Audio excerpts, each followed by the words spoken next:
of NOFA, but also as an organic farmer.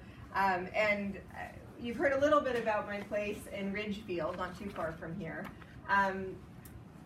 As I was driving here, I was thinking about wanting to talk to you about the importance of what Connecticut NOFA is doing and organic farms in your communities are doing for the climate and for your communities. And I think that in specific, the perspective of a farmer, someone who is actively engaged in this work, is always useful this time of year. And it occurred to me as I was driving here that I imagine I'm not looking out on a sea of future farmers. And particularly future organic farmers. And so I also think that it's important, particularly at this time of year, that we all figure out if you're not going to be a farmer this year, you may be in charge of a little patch of land, or you may be going to start purchasing from local organic farms, or trying to figure out how to engage with a movement that you may not necessarily be doing firsthand, kind of boots on the ground.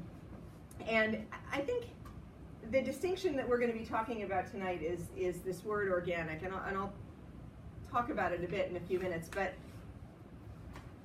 it's important to note that I think as a farming community, whether we are certified organic farmers, whether we are, pledged to all natural farmers, whatever your farmer is describing themselves, farmers at this point in Connecticut, people who are working land and producing food, are on the brink of extinction. So we have a lot more in common right now than we do have in the differences that we may be focusing on tonight, which is who's organic and what your practices mean for the climate. I've been thinking about that a lot as my role from being a full-time farmer has changed to trying to advocate for organic farms in this state. Connecticut NOFA speaks not just for those who are certified organic, as I think you guys are certified with the USDA as well. We speak for farms in general and the impact that we have, good and bad, on our environment and climate. So in the backdrop of that, a little bit about what I do and what our organization does. Organics is, we chose that word. Those guys at Rodale back in the day chose that word to describe a new kind of farming that was in opposition to a lot of the chemical farming that had started. And we chose that word because organic means carbon. Right? Has anybody had to take organic chemistry in college, right? It's the chemistry of carbon. And so what we're really talking about in organic farming is carbon farming.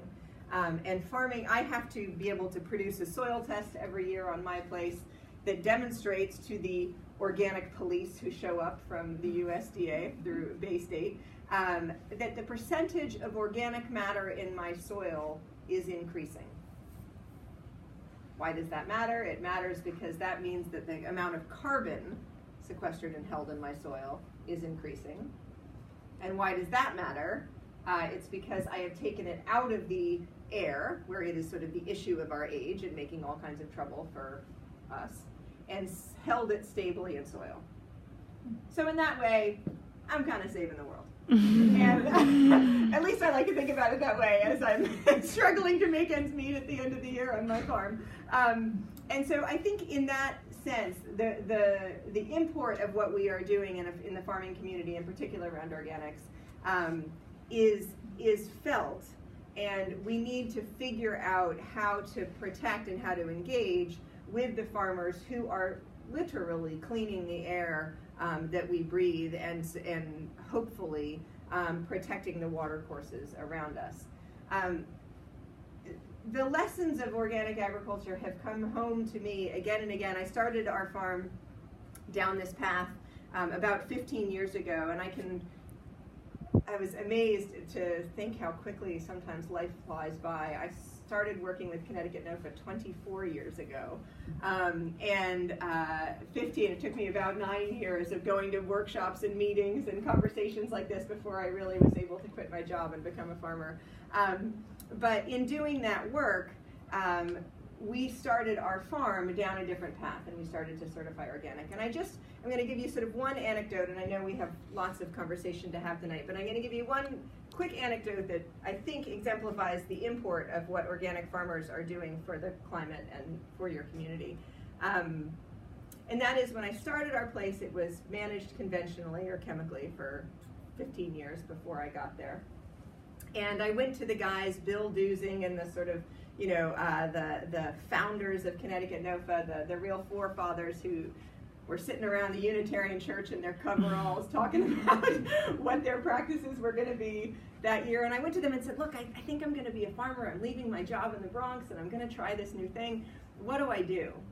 And they had two pieces of advice. They said, well, you know, you're going to call up the local landscapers and you're going to ask them to drop leaves on your fields because they've been managed chemically for so long. Just have them dump truckloads of leaves and plow them in, and we'll see you next spring. So I did that the first year, and I went out and bought a tractor and a little plow and tried to turn them under, and they just didn't take.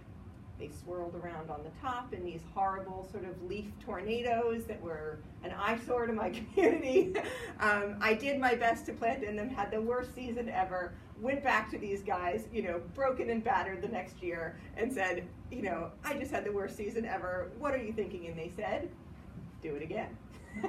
And so again, I brought in these landscapers, and I thought, I hope these guys know what they're talking about. And the next year, I tried to plow these darn leaves under, and probably 6 months later, maybe by spring, the leaves came in the fall, maybe by spring, they were mostly gone. I thought, that's kind of interesting. And now, 15 years later, the landscapers come in the fall, they dump the leaves on the field, and in a month, you wouldn't know they had done it. So what's happened is simply that by allowing the soil biology to come back to life, all those incredibly important fungi that do their work, all the bacteria begins to recolonize and do what it was meant to do over the course of evolutionary geological history. Just stepping back has allowed the digestion system that is soil to start cranking again. And so I was really heartened by that, and I sort of, you know, was galvanized and sort of found religion about organics and started trying to work, and then I couldn't make any money. So I went back to these guys, and they could clearly see that a couple years into it, I was getting pretty exhausted and spending most of my life savings on doing this. And they said, you know, Dina, whenever you get frustrated, and I use this advice still today, whenever you are frustrated and you've sort of hit the wall on your farm with what you can handle, just take a walk in the woods. Because in Connecticut, all we are trying, if you look at the forest ecology around us, the only addition to the forest floor in Connecticut, you don't see, you know, God coming in with bags of triple 19 or Miracle Grow pouring all over the forest floor. The only addition every year that supports all of the life that we see held in a healthy forest, the deer, the turkeys, the insects in the trees, all of that life is supported by one amendment, which is 2 or 3 inches of deciduous leaves falling every year on the forest floor. And so if you can simply just mirror that, their advice was to go into the woods, not only because I think they know that I can tend to get pretty worked up and stressed out, so I probably just needed to take a walk, but also because what you will learn there, you just simply do that on your farm. Just mirror what you see happening in nature on your farm, and the myriad life forms that can begin to be supported by a healthy farm ecology include your community. So that's sort of my quick anecdote. I want to make sure we have time for everyone to talk, but it does sort of illustrate to me not only the importance of carbon, but, and the piece I want to end with, and particularly as we talk as a panel later, is that it also, the creation of a farm and of a sustainable organic farm, the other piece that has been the essential lesson of Connecticut NOFA for me is that this is a human endeavor, and the most important thing to sustain on a small local farm, as we think about the future of these farms, the most important thing to sustain on a small local farm is the farmer. That the second we give up out of exhaustion, frustration, loneliness, isolation, whatever it is, that's really the last crop that we're going to produce in this state as farmers. And so how do we as a community come together, and we'll talk about this tonight, to support more farmers? Connecticut NOFA does it. We encourage you all to be members in the back. And there's forms to fill out and ways to support us and donate. We are having workshops all season, not only for farmers, but also for consumers, gardeners, anybody who's responsible for working land around you.